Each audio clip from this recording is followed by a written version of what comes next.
Welcome to the Bucket Plan on Demand, a podcast for financial advisors based on the best-selling book and process that simplifies financial planning. Hear from skilled industry professionals and special guests each episode that will help perfect your approach with clients and your results. Hello, everyone. I'm Dave Alison, president and founding partner at C2P. Recently, I sat down with Stan Milovancev, co-CEO of Prosperity Capital Advisors, for a wide-ranging conversation on mergers and acquisitions and what they really mean for advisors and their clients. There was so much ground to cover that we split the conversation into two parts. You're currently listening to part one of our discussion. In this first episode, Stan and I focus on how advisors can effectively guide clients through M&A events in their own businesses, whether that's preparing for a sale, navigating a merger, or simply understanding the emotional and financial impact of transitions. Drawing on Stan's decades of leadership experience across large RIA platforms, we explore common client concerns, best practices for proactive communication, and how trust, transparency, and clarity can help advisors lead clients through uncertainty. We hope you enjoyed part one of this important conversation, and be sure to check the episode description for a link to part two, which will go live in a few weeks, where we will continue the discussion. Hey everyone, welcome to the Bucket Plan on Demand. I'm your host, Dave Alison, and joined with a special guest, Stan Milovancev. Stan, welcome to the show today. Thank you, Dave. I'm really thankful to be here. And if you heard our last episode, you noticed I nailed his last name this time, right, Stan? You're perfect, like right on. Right on. Well, I think most people that are listening, at least the ones that work with C2P and Prosperity, know you at this point, Stan. What's it been, 8 months, 9 months? Yeah, we're just about 7.5, right? We put a lot of effort in, so it might feel a little longer, right? Because we're doing a lot, but it's all been blessing. It's been fun. The people that I've met, amazing. Really feel blessed and fortunate to be here with you, Dave. 7.5 years into 7.5 months. Exactly. It feels like. Yeah. We crammed it in. Our partner, Carl Smith, always says the days are long, but the years are short. So certainly feels like that right now. But Stan, you joined as the co-CEO of Prosperity Capital, bringing more than 30 years of leadership experience across accounting, retirement services, insurance, and specifically wealth management. Career spans Ernst & Young, Charles Schwab, Valmark Securities, Sequoia Financial, and most recently CBIZ Investment Advisory Services, where you oversaw a $70 billion RIA platform. Known for blending entrepreneurial agility with enterprise discipline, Stan focuses on building people, fostering culture, and guiding Prosperity's growth while staying true to its mission of best interest holistic financial planning. So, Stan, I'd imagine, in your last run at CBIZ $70 billion RIA platform, you probably didn't get to 70 billion by just organic growth. I'm sure there were some acquisitions along the way, huh? Oh, absolutely. And, even though I was involved in a number and getting involved, the firm as a culture had many, many more, literally into the 100 plus, even before I was there. So when that DNA is in the culture, you have a lot of people to learn from, what worked, what didn't work, the stories, best practices. So it's wonderful when you get to learn from mentors and others, not have to trial and error everything. It's been wonderful to be involved in a number and then learn from so many others that have done many. So it was a real blessing, Dave, and it has taught me a lot. Well, that makes you the perfect subject matter expert for today then, because we're going to talk about in this episode when your firm or your clients face M&A opportunities, how advisors can lead through the transition. And so, being the Bucket Plan on Demand, we're going to talk about some things that maybe we could do to help our clients when they're facing a merger, an acquisition, an exit. But then we're also going to talk a little bit about the advisory space and something that you just have a tremendous amount of experience in, Stan, and helping advisors when they're thinking about M&A and communication with clients and putting clients' minds at ease. And so that's really kind of the focus, kind of looking at both sides of it and talking about how we can help clients and think about it for ourselves and our own businesses.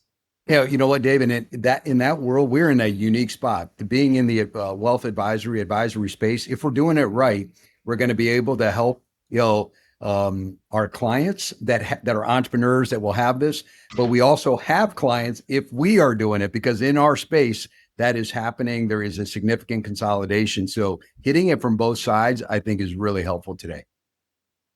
Yeah, and Stan, you and I did a previous podcast episode where the conversation was really around advisors tackling Yes. M&A within their own Yep. firms.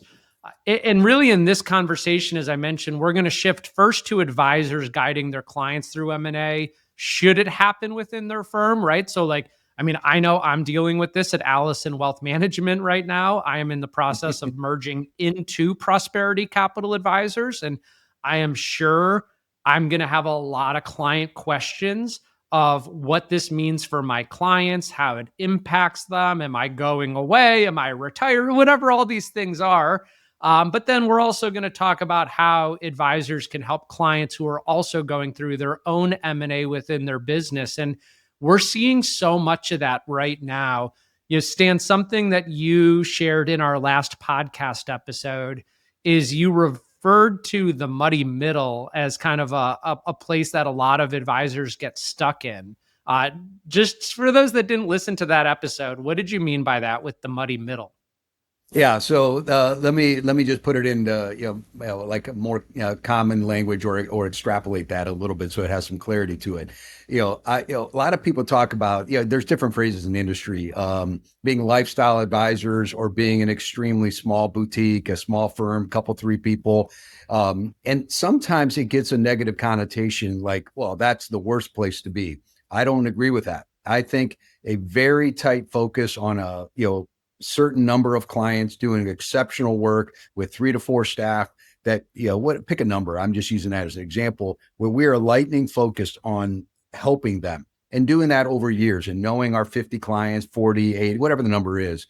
I do think that can be managed with technology. And there's the access to investments are pretty broad. Access to reasonable custodians is pretty broad. I think it can be done. Okay, it's not for everybody, but I think it can be done. The other side, if you actually invest and do all the hard work to create scale and make all the investments necessary to get to a more substantial size, that you can actually create a long-term enduring business that survives beyond you and can create additional value. That's hard to do, but if you can get there, and I won't pick a size what that is, but let's say it's a much more substantial, that has a lot of success and when that it's back. Whether it is pricing power, vendor access, tool sets, scalability, service, multi-generational team members, regional support, all of those things that can be done. Those two have the most wind at their back, in my opinion. They're different models, but they're different. Getting stuck in the middle where you're not small enough to be completely focused, you're trying to make investments, but not enough to get the scale and the technology you need. And now 1 minute you're a manager, 1 minute you're an investor, 1 minute you are a relationship manager or financial planner.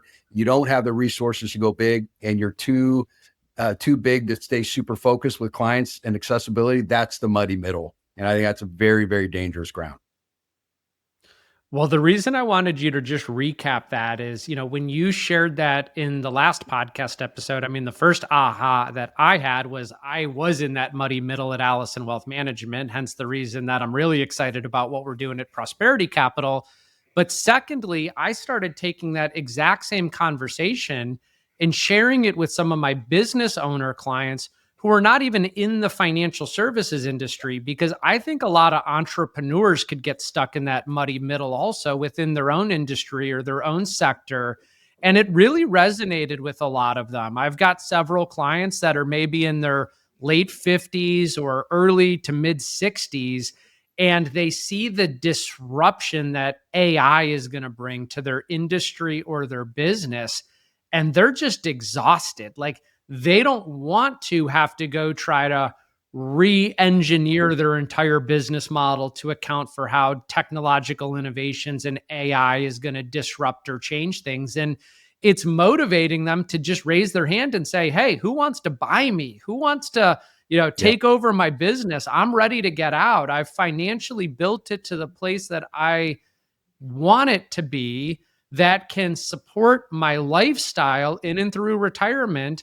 And I just don't have the energy to run for another 5 or 10 years to try to figure out all this AI and technology. And so I loved that concept in thinking through kind of the conversation and how that relates to our clients that we're serving every day also. absolutely. I think you got, I don't think it's only about the financial services industry. I think it permeates all industries, and it is the right way to think in our own individual applications. And clients can kind of visualize that muddy middle, like feeling like they're stuck in it. That's such a good analogy. So let's shift focus a little bit. Let's shift focus to client impact. And from your experience, what are the biggest concerns that clients have when an advisory firm that they work with announces some sort of merger or acquisition? You know what? And I think it was good that you used the plural form of that word, concerns, instead of concerns, because I took a brief note and I came up with what I think are the six main concerns. There could be more, but I think there are six main concerns, and I'll just knock them out briefly because I think they're pretty consistent, in the human experience, especially when you're dealing with people's money, right? You're dealing with something that has a lot of anxiety, a lot of hopes, a lot of dreams tied to things. And it's very difficult to find someone you trust, that you believe in, to work with. Like, your clients might have chosen you for a lot of particular reasons. They could have chose literally thousands of others, but they chose you. Now, they might not know thousands of others, but in all the US, they do. All right. So here's the way I see it. I see the first concern being continuity and stability. And I'll just give brief definition of these. Like, things were going well. Will they continue? Like, what continues? Is it stable for me? Because the minute I hear this, something feels less stable. The minute I hear it, it's not like, oh, no big deal. Something feels a little rockier. So their first concern is, how does this continue? What does it mean? Number two, what's the quality of service going to be like? I got used to this certain kind of service, a certain rhythm, a certain set of reports. What's going to change? And a lot of people are creatures of habit, right? I do this on Tuesday night. I do this on Friday. I do this on Saturdays. This is when I do my run. This is when we have our meetings. Here's the way I put my reports. What's going to change? What's the quality of service? They're going to go, at the end of the day, this is a trust business. Is there an alignment of values? Is this other firm going to treat people, going to treat me the same way?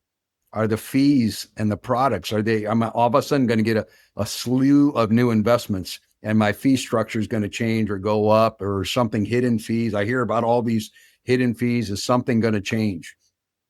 Data security. All of a sudden I got a new firm, and are they been breached, et cetera. And then the last one is just a simple one. Does this mean more paperwork for me? Like, at the end of the day, the clients sit here and just they just go through these things, even if they couldn't articulate them that way. Those are the kinds of fears. Some of them might have all six, some have 3 out of the 6, some 4, but some version of that is what they're worried about. And I would imagine it seems like common sense that it's better to be proactive than reactive when it comes to this communication. And so, what types of things should advisors be proactively communicating about with their clients? And just what have you seen as best practices to execute on that strategy? And you know what, Dave, before I answer that, I'll answer that in just a second, but I want to give you, there was a statistic out there. Fidelity did a study in M&A study in 2024 relating to this industry, and which is a kind of a surprising number. And I just want to give credit to why this is such a relationship-based business. Their data came back to 40% of the clients felt really uncertain about a future change. right? 40%. Well, let's go backward. That means 60% might have had less than major concern. Right. That means they had concern, but maybe less than major. And the only thing I can contribute that to is the trust in the advisor they have. So I want to remember that. So when your clients, when you tell them you're going to merge in and you're going to do this, they're trusting you for all the reasons they trusted you in the beginning, how you service them as a fiduciary. Many clients are like, listen, we trust Dave, we trust the team. If you guys think this is for our best, there is a calming effect to them as long as they believe in you and trust in you. So that's a good thing for us to know. The clients are not like, you better prove every inch of this to me. They do have some general trust that carries weight with the firms. All right. So let's go into, you asked me about best practices. I would tell you that best practices, are definitely a 90-day window at minimum, some of it before, some of it after, how we communicate early and often, right? And even after and often. So communication is our friend, and we'll hit some best practices. One thing I will say, truth is also our best friend here. And here's what I mean by that. There might be a tendency to soften some edges or maybe give a little bit of a spin, just human nature to make them feel better, not take the medicine. I think truth is our friend. We tell them, this is what we're doing. We are merging in, we are selling, whatever we're doing, we're doing it. But then, Dave, I think the next thing that's critical and the thing that has to come is the big why. Why? Why are we doing this? For some people, it might be, I got a surprising health issue that came up. I've been thinking about this for a while. In order to protect you and to protect everyone, my health has caused me to do this, and et cetera, et cetera, et cetera. For some others, it might be access to better services and better products. For others, it might be to take care of you over the next 20, 30 years for your kids and the generational. Whatever the reason a person is doing it, and it might even be to take some chips off the table, take some risk off the table. Whatever is true needs to be said. Transparency on fees, transparency on what the service standards are. The truth will be our friend. And then they will be able to smell it if we're only given the good side and not a few of the risk factors. Yeah, I think that makes a lot of sense. And I mean, I'm even thinking of, my own situation. I think that no human tends to naturally like change. And so you kind of mentioned that even if change is for the better, people push back against it. But I've seen, like, with my clients, I also know, like, they're genuinely rooting for me also, just like I'm constantly rooting and I'm a cheerleader for them and helping them build wealth and have better work-life balance and distill great values in their children or grandchildren, help them with multi-generational planning, like all these things that we do. I also know kind of they're rooting for me too. And so if you share the why with them, and that why is, benefiting you and your life and being able to provide more service, more resource, more value to them. I've seen at least the communication I've done with some of my clients so far. Nobody's seen it as a negative. Even some of the clients that honestly, I'm not going to be their main advisor or their lead advisor. Maybe they're better suited because of kind of where they're at in their financial life to work with another advisor in the firm. We've transitioned some clients that I brought on and I was the lead advisor to over to another advisor who could serve them better at prosperity. It's just still been kind of a heartwarming message. And I think it's just because we've done a good job for those clients over the years. Obviously, if you're doing a bad job for your clients, it might not be the same thing. But I think everyone who's listening to this podcast is probably in the doing a good job camp from an advisor standpoint. So Dave, you hit two best practices there that we'll just highlight here. One is, this is more of a psychological best practice, but it's absolutely appropriate here. It is bringing them in to be the helper. Tell them, I need your help to help me make this transition. It's going to be for your good, but it's also for my good. And I need your help, because they will be in your corner then. People want to be helpers. If we turn it into listen, I need you to do this, this, and this. But if we frame it as, I really could use your help, it will be for your good, but it's also for mine and our teams. And that goes a long way with most people, because there's real relationship. Yeah. And then secondly, it's not the first communication. First, we want to get them through the big idea, the big why, but pretty quickly, we need to start telling them about the new firm. And if we know who the second chair helper, the servicing advisor helper, if there is a transition to somebody because they're more local in that market, we have a new team member, they need to meet that new team member as early as possible. And that team member needed to be coached on who we were, who you were. It can't just be talking about the new firm. That new advisor needs to know all about the history. So that kind of private coaching in advance is critical for the transfer going well. Thanks for tuning in to the Bucket Plan on Demand, brought to you by C2P, an organization whose purpose is to educate, train, grow, and support holistic financial advisors so families can achieve true prosperity. Subscribe today for the latest episodes and insights. Visit c2penterprises.com to learn how we can help support and enhance your advisory business. At the time of delivery and any subsequent publishing, information was deemed reliable but is subject to change by the time of listening or viewing. The contents of this piece include options and projections of C2P, are subject to change, and are for informational purposes only. The information provided in this presentation is not intended to be individual investment, tax, or legal advice.